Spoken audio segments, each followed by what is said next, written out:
Only U.S. President Donald Trump knows why he wants to pick a fight his country already is winning.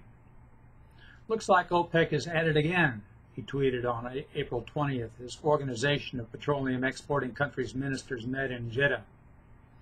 With record amounts of oil all over the place, including the fully loaded ships at sea, oil prices are artificially very high! Exclamation point. No good and will not be accepted! Exclamation point. That the famously self-confident Trump should claim to know the morally optimum price of crude oil is not surprising. And the insinuation is correct that OPEC strongly influenced the recent price rise. 12 OPEC members are limiting production to lift the crude price, helped by 10 non-member countries led by Russia. The collaboration has lasted more than a year and achieved impressively high compliance rates.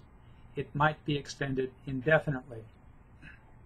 According to the U.S. Energy Information Administration, diminished supply and increased demand turned a global inventory build averaging 280,000 barrels a day in 2016 into a 570,000 barrel a day withdrawal last year, hence the price increase.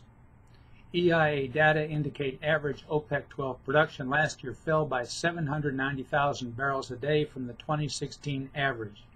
Subsequent cuts come mainly from distressed producers, especially Venezuela. Also last year, average U.S. crude production increased by 460,000 barrels a day.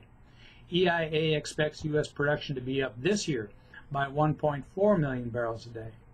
March output alone, at 10.4 million barrels a day, was up 1.1 million barrels a day against the 2017 average. U.S. production gains roughly match the OPEC cuts, and they have momentum.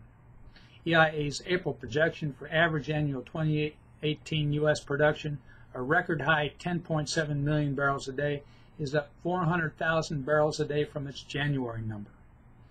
Trump should find appeal in the capture by U.S. producers of market share abandoned by OPEC.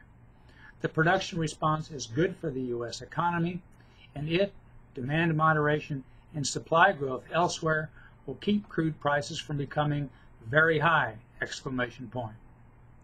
The U.S. will fare best if Trump tweets about something else and lets the market work.